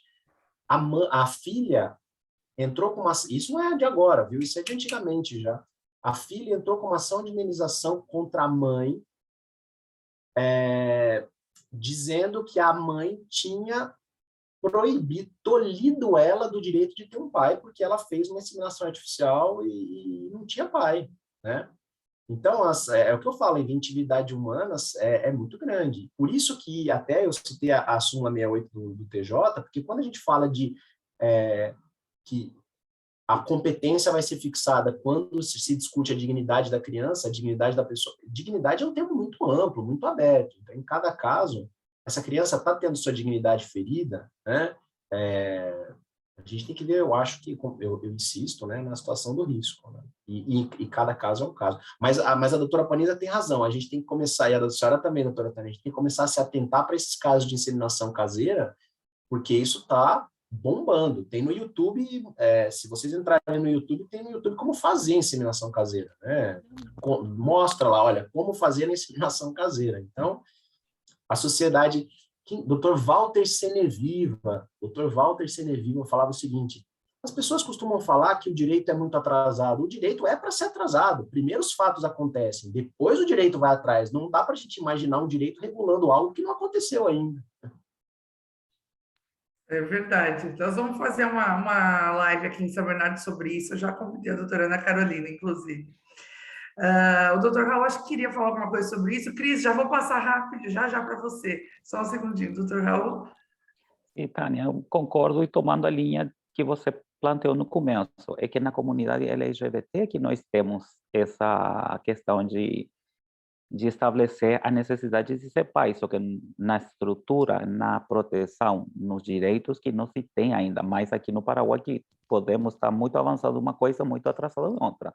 Então, a comunidade que tem esse problema, por isso que recorre a essa questão. Geralmente, o donador do material genético é o amigo, ou uma pessoa chegada, só que não tem a vontade de ser pai, então fica aí com a mulher ou com o homem a parentalidade e a filiação definida. Só está sendo escrito pela mãe ou pelo pai. Só que esse que tem um problema para nós na comunidade LGBT. A vontade tem, a possibilidade de que se vê truncada. Só é por isso que se recorre a uma inseminação caseira. Então, a filiação não é discutida porque o material genético é doado por um amigo que sempre está na vida, só que é o tio, a tia. Mas só um que exerce o rol de pai, porque aqui, pelo menos no Paraguai, inscrever um filho só pode se fazer pela mãe, pelo pai. Ainda nós não temos reconhecido o matrimônio igualitário, então é difícil para nós termos essa facilidade que tem, pelo menos na Argentina, que nós acolhemos aquela que tem o direito que diz a vontade de ser pai. Então é diferente. Então aí que concordo com a proposta da Tânia. Do que setor da população que recorre a isso? Então, quem é mais vulnerado? Por quê? Porque não tem reconhecido os seus direitos. Então, discutir de novo, tirar ou pretender a futura assumir a paternidade, bom, nós acá no Paraguai temos uma solução. Se o filho ou a criança quer saber, tem essa possibilidade, nem prescreve o direito. Então, aí se garantiza essa identidade biológica e filiatória.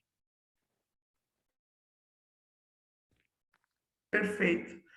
Doutora Cristiane Palma. Obrigada por estar sempre aí nos acompanhando. Fica com a palavra.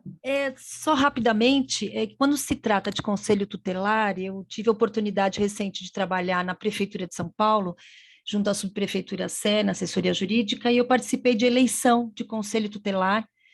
E a realidade que nós temos hoje, que isso é ponto de reflexão para nós como advogados e a OAB como instituição, essas eleições são de pessoas que não têm preparo e que existe um interesse político por trás disso. Vereadores por trás, que indicam as pessoas com total despreparo, enfim. Então, o que nós, como advogados e a OAB como instituição, poderíamos refletir e trazer como ponto para pressionar uma mudança estrutural tão necessária quanto a atuação dos conselhos tutelares, que não têm preparo, como o doutor Leonardo bem disse, alguns são vocacionados, então tem toda uma sensibilidade, um interesse, mas é raro, né? A pouca vivência que eu tenho com relação a isso é que a maioria não tem realmente preparo e nem essa preocupação com a atuação como conselheiro tutelar. Era isso que eu tinha para trazer para todos. Doutora Tânia, se a senhora me permite, olha que interessante essa intervenção da doutora Cristiane. Isso sim é uma alteração na lei que podia ser muito facilmente feita, né? Que os conselheiros tutelares tivessem conhecimento jurídico ou algum tipo de pré-requisito, e eu não estou nem dizendo faculdade de Direito, porque para ser ministro do STF tem que ter um notável conhecimento jurídico, então a gente podia colocar lá um notório e não notável, não precisava ser notável, que fosse só um notório conhecimento jurídico, alguma coisa que as pessoas notassem, né, ou um conhecimento psicológico, alguma coisa assim, e que isso pudesse ser apurado. Isso sim é uma alteração que faria daria um incremento muito grande nos conselhos tutelares, né? E evitaria, inclusive, esse viés político que a doutora Cristiane me comentou. Quanta coisa que nós temos que melhorar, né? Quanta coisa. E os futuros da nação, quem muda, principalmente em termos legais, essas coisas assim, é a OAB, hein? Normalmente não é uma magistratura, não. Então, a bola está com vocês. Doutor Luiz, nós temos aí um grande caminho pela frente. Doutor Luiz, estamos perdidos. Doutor Luiz já até ligou a câmera já. É isso aí, doutor Luiz. As armas, doutor Luiz, as armas. É verdade, nós vamos ter que aí começar a nos mexermos bastante, né? Porque essa fala da sua, Cris, eu fiquei chocada agora, porque eu não sabia dessa estrutura e realmente isso é muito preocupante, né? Ou seja, doutor Raul Bogarim, parabéns, o Paraguai está dando de 1.000-0 na gente e a gente tem que tornar mesmo essa palestra bem pública e fazer ela chegar aí em quem comanda, em quem entende, quem tem vontade de fazer com que o nosso país melhore bastante. Eu acho que a gente ficaria aqui o dia inteiro, um bate-papo maravilhoso, nós teríamos aí milhões de assuntos, né? Mas, infelizmente, o nosso tempo aí já está, acho que esgotado, né, doutor? Eu já passei aí uns 10 minutinhos do tempo. Eu queria mais uma vez agradecer a doutora Patrícia, queridíssima, sempre pronta a estar contribuindo com todos nós aqui. Doutor Leonardo, maravilhoso, trouxe essa novidade aqui, o doutor Raul Bogarim, que eu acho que também nos auxiliou demais. O Leonardo também sempre disposto, muito obrigada. Queria agradecer a todos os participantes, a todos os presidentes de comissão, doutor Eric, doutora Milena, doutor Tiago, doutora Natália, doutor Eduardo Sene, doutor Ronald, agradecer aos membros da minha comissão e, gente, sair daqui hoje vendo que a gente tem muito trabalho pela frente. Doutor Luiz, passo a palavra para você. Mais uma vez, muito obrigada pela oportunidade, doutor Luiz. Um abraço para todos. Obrigado, doutora Tânia. Doutor Leonardo, saiba que a OAB aqui em São Bernardo do Campo tem uma parceria aqui com a magistratura, somos parceiros do Poder Judiciário, sim. Diria que, como a doutora Tânia disse, nós, em 2019, foi uma comitiva aqui da magistratura pleitear a vara de violência, combate à violência contra as mulheres, né? E acabou com o antigo presidente do TJ ficando um pouco parado.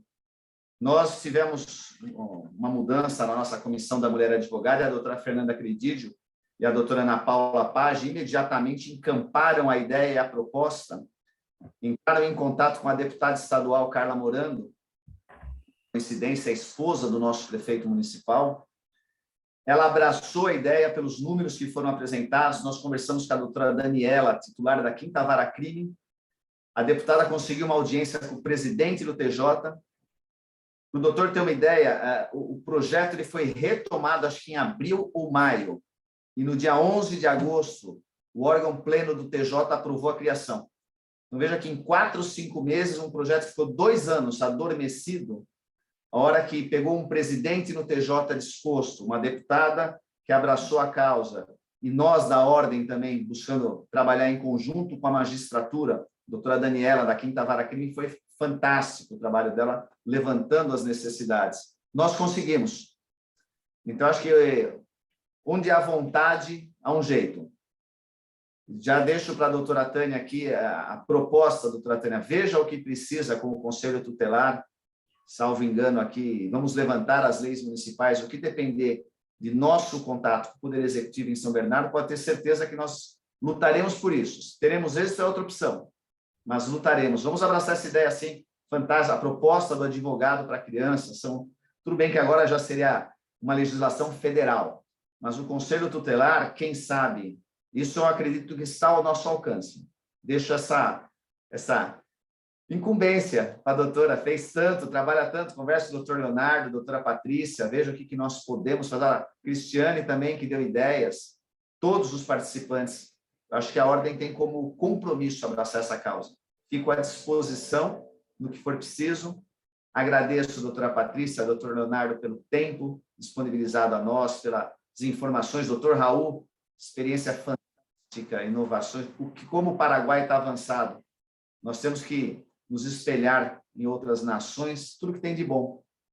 País que nós temos com recursos naturais desse tamanho, um país rico como esse, né? Porque é um povo que paga o que paga de imposto, paga o que tem que pagar 2 vezes e está aí feliz, consegue ter o que tem. Nós somos um país abençoado e rico. Temos que aproveitar isso da maneira melhor para o cidadão, para o ser humano.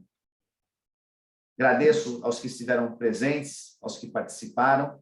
Reitero o convite para a nossa última palestra às 18 horas, Direito Sistêmico, Comissão de Direito Sistêmico que está organizando, então é um assunto voltado também à família, à criança, constelações, toda uma situação diferenciada. E meu muito obrigado, doutora Tânia, a Cris Ciccone, a Sandra Bevevino e toda a sua comissão, pelo trabalho que tem sido feito à frente dessa comissão. Só tenho a agradecer. Um excelente dia a todos. Obrigada. Obrigada a todos. Obrigada, doutora, doutor. Até mais. Muito obrigada pela presença de todos. Patrícia, quer falar? Leonardo, alguma coisa? Fique à vontade. Só agradecer mais uma vez a oportunidade de poder colocar a reflexão. Obrigada. Bom dia a todos. Obrigada a todos. Obrigada, doutor Luiz. Até logo, gente. Obrigada, viu? A palestra vai para o YouTube, né, doutor? Tá ótimo.